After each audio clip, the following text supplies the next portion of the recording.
जय श्री राधे, जय श्री कृष्णा। मित्रों, आज की वीडियो बहुत कुछ खास होने वाली है। आज हम नई वीडियो और नई जानकारी लेकर के हाजिर हुए हैं।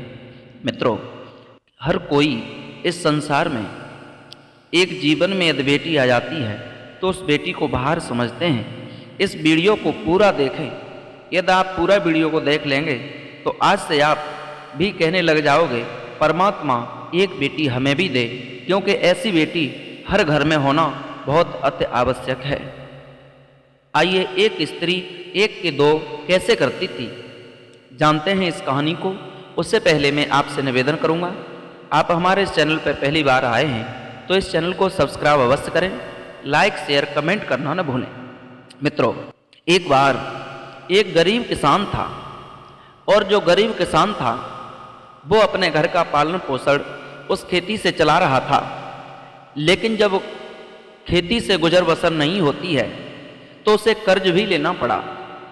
आसपास के पड़ोसी लोगों से उसने मदद मांगी तो ब्याज पे पैसा ले लिया। लगभग 4-5 हज़ार रुपये कर्ज हो गया। अब तो फसल भी अच्छी नहीं होती है तो इसलिए वो तंग आ गया। घर के सब लोग बड़े दुखी होने लगे। उस किसान के घर में एक पत्नी थी, एक बेटी और एक बेटा और खुद, यानी ये 4 प्राणी थे। घर भी कोई ठीक ठाक नहीं था, कच्चा घर था, उस घर की कच्ची छत थी। मित्रों, लेकिन उसी राज्य में एक राजा रहा करता था जो बहुत दानी राजा था। लोगों की, असहायों की सहायता किया करता था। अपना राजा पूरा कर्तव्य निभाता था, प्रजा को एक पुत्र के समान ही मानता था। जब राजा के पास में कोई आता तो वो सबके लिए जो भी मांगता उसे मदद के रूप में दे देता और बिना ब्याज के पैसा भी दे देता था। कुछ समय लेता था कि इतना समय दे दो, उसके बाद में 1 वर्ष 2 वर्ष 3 वर्ष, उसके बाद में उनका पैसा उन्हें वापस कर दो, मोर वापस लौटा दो। ब्याज नहीं लेते थे वो राजा। मित्रों, बड़ा अच्छा स्वभाव था। एक दिन उस किसान की पत्नी ने किसान से कहा, स्वामी, तंगी बहुत ज़्यादा आ चुकी है, घर में कुछ खाने के लिए भी नहीं बचा है। अब ये कर्ज तो हो गया है आसपास पड़ोसियों का, लेकिन इससे भी गुजर नहीं हो रही है, इनका भी कर्ज नहीं पट पा रहा है। इससे तो अच्छा यह है आप जो अपने राज्य में महाराज रहते हैं उनके दरबार में चले जाओ और उनके पास से जाकर के आप थोड़ी सी मदद मांग लो, जिससे हमारे घर की जीविका चलती रहे। मित्रों, उसी वक्त पत्नी के कहने पर वो किसान चला और चल कर के महाराज के पास में पहुंचा। महाराज से कहता है, महाराज, आप सबको मदद देते हो, आज मैं बहुत तंग हूँ, बहुत ज़्यादा दुखी हूँ। जाकर के सामने रोने लगा। महाराज ने कहा, कहिए, आप अपने मन की बात कहिए, रो ना, अरे हम मदद करेंगे आपकी। उस राजा से किसान ने कहा, हमें 5 हज़ार रुपये की ज़रूरत है, जिससे घर में खाना खर्चा चल जाएगा। बोले, ठीक है, कब तक दे दोगे? 1 साल लग जाएगी। ठीक है, हम 1 साल के लिए आपको पैसे दे रहे हैं, ले जाओ, मोर हमारी दे देना, ब्याज नहीं चाहिए। वादा कर दिया किसान ने। ठीक है महाराज, हम 1 वर्ष के बाद आपको पैसे दे देंगे। आज जो किसान था घर पे आया, खुशी खुशी अपने घर का जो भी सामान था, ज़रूरतमंद सामान को खरीद लेता है। कुछ दिनों के बाद में उसकी थोड़ी बहुत फसल हो जाती है, उससे पास पड़ोसियों का जो कर्ज था उसे दे देता है उस फसल से। लेकिन फिर भी राजा का कर्ज नहीं दे सका। पूरे 1 वर्ष से भी ज़्यादा समय हो गया। महाराज इंतजार में बैठे हैं, अब आएगा किसान, अब आएगा, लेकिन वो किसान नहीं पहुंचा। लगभग 1.5-2 साल हो गई। आज महाराज को क्रोध बढ़ने लगा। महाराज कहते हैं, किसान हमसे वादा करके गया, लेकिन उस वादा पे वो खरा नहीं उतरा। अब हम उसके पास जाएंगे और उससे पैसा वसूल करेंगे। राजा चल कर के गए। बारिश का समय था और जाकर के उस घर पे, किसान के घर पे पहुंच गए। दरवाजे को खटखटा दिया। जैसे ही दरवाजा खोला, किसान था नहीं, उसकी बेटी थी। बेटी को बैठा देखा। वो महाराज पूछने लगे, ये बताओ तुम्हारे पिता कहाँ हैं? वो बेटी जवाब देती है, महाराज हमारे पिता स्वर्ग का पानी रोकने गए हैं।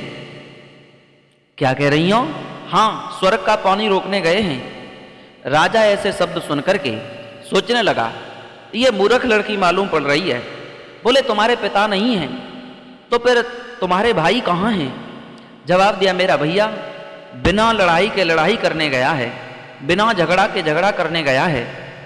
राजा कहने लगे, मूर्ख लड़की तू हमें पहचान नहीं रही, हम राज्य के राजा हैं। तुम्हारे पिता हमसे कर्ज लेकर के आए थे, उस कर्ज को लेने के लिए आए हैं।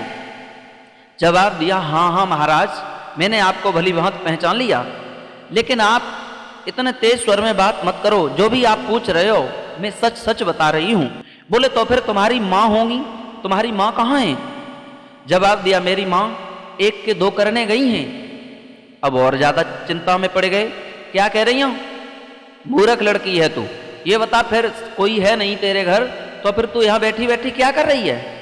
जवाब दिया लड़की ने, मैं यहाँ बैठे बैठे सारी दुनिया को देख रही हूं।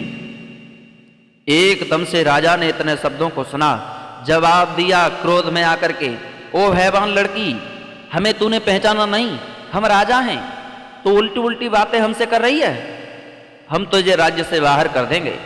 हाथ जोड़ करके बेटी बोली, महाराज मैं झूठ नहीं बोल रही, जो भी मैंने बताया है वो सच है। जवाब दिया, यह क्या सच है? हमने पूछा तेरा पिता कहाँ है? तू कह रही है पिताजी स्वर्ग का पानी रोकने गए हैं। भाई के बारे में पूछा, भाई कहाँ हैं? तो कह रही है भाई बिना झगड़े के झगड़ा करने गया है। तेरी माँ के बारे में पूछा, माँ के बारे में कह रही है माँ 1 के 2 करने गई है। तू यहाँ फिर बैठी बैठी क्या कर रही है? तो बता रही है सारे संसार को देख रही है, तू भगवान हो रही है। इस तरह से क्रोध में आ गए। महाराज से वो बेटी हाथ जोड़कर बोली, महाराज इतना क्रोध मत करो, यदि इन प्रश्नों का जवाब आप लेना चाहते हो, सही ढंग से समझना चाहते हो तो आज नहीं, आप कल वापस लौट करके आओ। ठीक है, मैं कल वापस लौट करके आऊँगा। वो बेटी कहती है किसान की, महाराज आप लौट करके तो आओगे, लेकिन इन प्रश्नों के जवाब में जो उत्तर मैं दूंगी, लेकिन उसके बदले में मुझे क्या मिलेगा? महाराज कहते हैं, यह तुमने मुझे सही ढंग से इन प्रश्नों का जवाब दे दिया, यह मेरी समझ में आ गया कि हाँ तुम बिल्कुल सत्य बोल रही थी। तुम्हारे पिता का माफ कर्ज कर देंगे और जो भी इनाम के तौर पर हम जवाहरात हीरा देंगे वो तुम्हें इनाम के तौर पर दे देंगे। बोले ठीक है। महाराज चले गए। सारी रात्रि भर महाराज को चिंता लगी रही, सुबह न जाने क्या जवाब देगी वो लड़की। नींद आई, कुछ नहीं आई। सुबह हुआ, चल कर के आए, बेटी के पास में पहुंचे, किसान की बेटी से कहा, ये बताओ, सब लोग वहाँ बैठे नजर आए, अब तो किसान भी नजर आया, बेटी भी बैठी है, उसका पुत्र भी बैठा है, पत्नी भी बैठी है। अब लड़की के पास में पहुंचे। महाराज ने जवाब दिया किसान की बेटी से, बताओ तुम कह रही थी कि तुम्हारे पिता स्वर्ग का पानी रोकने गए हैं, क्या कहा था तुमने? जवाब दिया, सुनो, हमारे पिताजी स्वर्ग का पानी ऐसे रोकने गए कि कल बारिश हो रही थी, छत का पानी टपक रहा था, मेरे पिताजी ऊपर छत पे पानी रोकने गए थे बारिश का, क्योंकि ऊपर से बारिश होती है तो उसे हम और आप स्वर्ग मानते हैं, इसलिए स्वर्ग का पानी रोकने गए थे। तो भाई बिना झगड़े के झगड़ा कैसे करने गया? जवाब दिया, वो मेरा भाई कांटों की लकड़ी को तोड़ने काटने गया था, इसलिए क्योंकि जो काटता है उसके वो कांटे चुभ जाते हैं, वो लड़ाई करना ही होता है। तुम्हारी माँ 1 के 2 कैसे करती है? बोले मेरी माँ पड़ोस में एक स्त्री के एक बच्चा पैदा होने वाला था, मेरी माँ कुछ उस बारे में जानती थी, इसलिए गई थी, वहाँ एक बच्चा पैदा हुआ था, 1 के 2 ऐसे करने गई थी। तुम संसार कैसे देख रही थी? मैंने पतीली में चावलों को रांधा था, उन चावलों में एक चावल को देख करके ही मालूम पड़ जाता है कि सारे के सारे चावल बन गए, उसी से दिख जाते हैं। उन चावलों को देख रही थी, इससे मैं सारे संसार को देख रही थी। महाराज खुश होकर के उस पिता का कर्ज को माफ कर देते हैं, उस बेटी को जवाहरात हीरे पन्ने इनाम के तौर पर दे देते हैं। मित्रों, आपको यह वीडियो कैसी लगी? अच्छी लगी हो तो आप इस चैनल को सब्सक्राइब करें, लाइक शेयर कमेंट करना न भूलें। फिर मिलेंगे ऐसे ही नए इंटरेस्टिंग टॉपिक के साथ, तब तक के लिए सभी भक्तों को जय श्री राधे, जय श्री कृष्ण, जय हिंद।